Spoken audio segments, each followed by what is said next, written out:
It's the weekend and I'm at the Goodwill bins. Typically don't like to go to the Goodwill bins on the weekends because it's so busy, as you're going to see right here. It gets absolutely wild. Hoping I can find some decent stuff for our eBay store.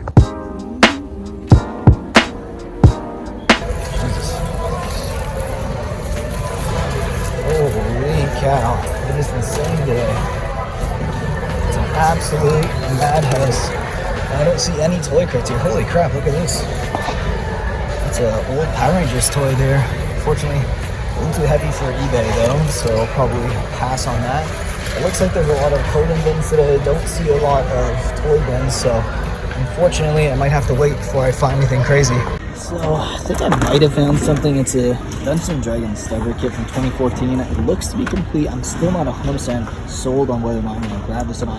It's kind of bulky. I usually stay away from bulky items, so I'm going to leave it in my cart for now and hope I find other things later in the day.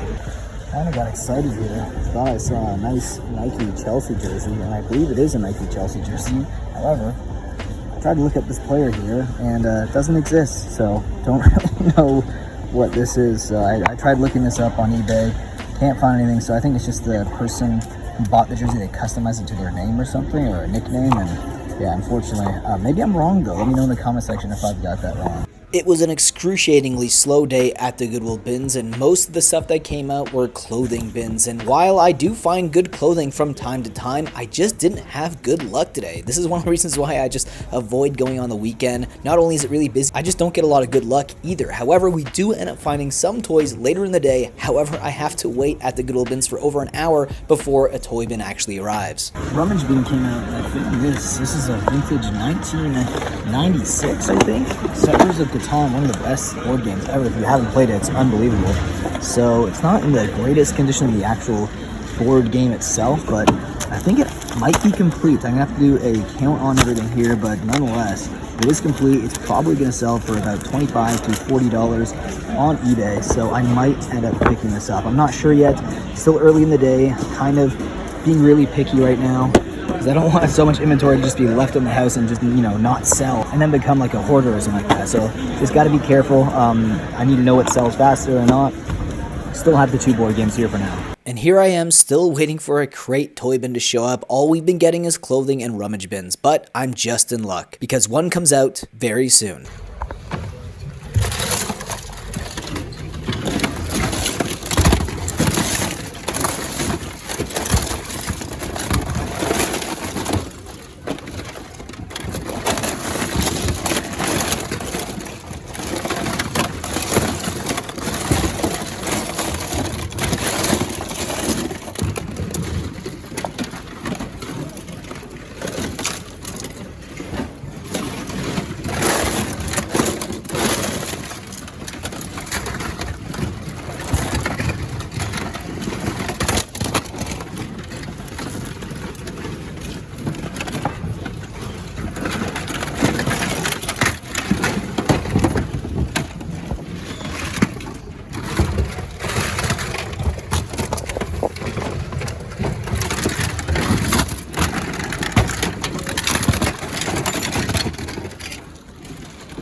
So here's everything we were able to get at that bin. I had to cut my camera off at one point because it was pretty wild. A lot of like MCU stuff, some stuff like this that I have to put back, but I was just grabbing whatever I could, to be honest. I ended up getting a Deadpool, which is pretty cool.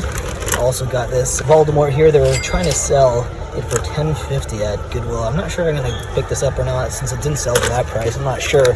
And also ended up getting a Rey from Star Wars, pretty good Star Wars box series, and some Lego pieces and stuff. Nothing too crazy, but I'll give you a better breakdown when I get home. But there's still another toy bin that's about to come out in that, and then I'll talk to you guys in a bit. This is pretty sweet. I found a bag here. It's got a gun and a Lego Bronco figure, so we're gonna put this out as well today. That's pretty sweet. So I wasn't filming this one. Another rummage bin came out, and I actually ended up finding a Feraligatr Pokemon plush. Unfortunately, it looks like it is a cut tag, but I also found a big box full of Lego, and I just dumped it into my bag.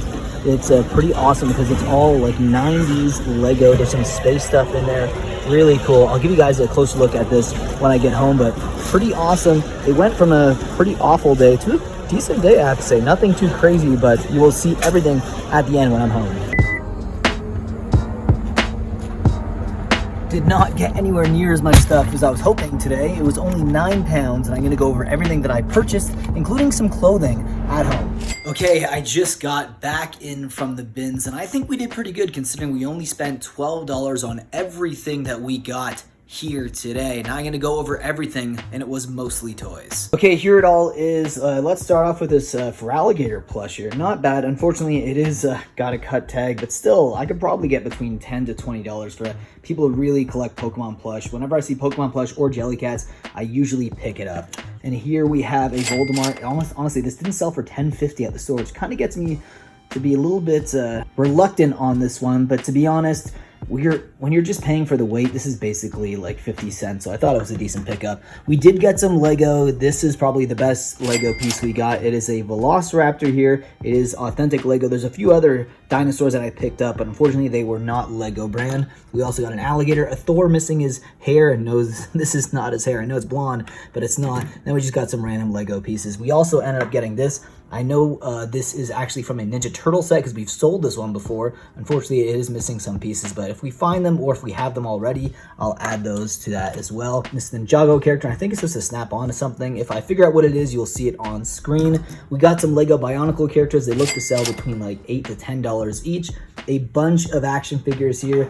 This is pretty cool. This one is a vintage 1984 She-Ra. Honestly, doesn't sell for too much. It's not fully complete. Maybe I can get about $10 to $15 for that. 2 wrestling action figures here, some Mulan characters that are also vintage from the 90s. 2 Star Wars Black Series characters. One is from Rogue One, and the other one is Rey, of course, right here. Probably about $10 to $15 each. We also got a Power Rangers figure here. I don't think it's vintage, unfortunately, but it's probably worth about like $5. Honestly, when you're at the bins, stuff like this, it just adds up, and it's not really worth much, but you're not really paying for much. We did end up getting a 1974, I believe, vintage Fisher Price construction worker. We couldn't find an exact sold comp on this, but we always end up picking up things that are vintage because we can end up selling them at toy shows later on. This is actually a pretty sweet Marvel Universe 3.75-inch Deadpool. It is missing a few accessories, but still, I could probably get, even in this condition, about $15 to $20. We also got a Finn here from Star Wars, another 3.75-inch action figure, a My Little Pony, and then another 3.75-inch action figure. This is actually Doctor Strange. Couldn't find exact sold comp on this one either. Then we also got this Gundam figure here. Couldn't find an exact sold comp on it, but it does look complete. And I put the extra accessories in here, and this is obviously the manual instructions as well. So now I'm going to show you the only piece of clothing that we got today. It seems like the last 3 or 4 trips we keep finding Lululemon, which I'm not complaining about because they always sell. This will probably sell between $25 to $35 on Poshmark. My wife is the one who usually takes care of Poshmark, and since she wasn't with me on the trip today, I was really reluctant to get a lot of clothing. I just wanted to find the stuff that I know for sure she would enjoy or sell on Poshmark, and this is one of them. Now, but not least, I'm going to show you the massive bag of Lego that we purchased today. So it's nothing too crazy, but what I really like about this is that it's all vintage 90s Lego here. And we ended up getting a base plate as well, and I think this is also a vintage piece. So not too many characters. I think there's another one in the bag here, but as you can see here, like a lot of faded faces here, older bodies, older heads, some helmets here from like a Knight set, which is also 90s, some pairs of legs here. There's another character here missing his head. This is a space character, and there's obviously a lot of space helmets inside here that I haven't dug out yet, but nothing too crazy. But we do love Lego. Stuff like this, we either lot it up or we kind of break apart the set and then use it to build sets later on. Or if we think we can build a set here, we usually try to give that a go. And I really should do an update video on the Lego room upstairs where my wife actually has her office set up, and I'll show you everything that we do when we break down sets, the stuff we keep, the stuff we sell, the stuff we bring to Lego shows. You're probably going to enjoy that, so maybe I'll do that in the next video. Let me know if you would like to see that down below in the comment section. With that being said, guys, I really hope you enjoyed today's video, and remember, may your carts always be full.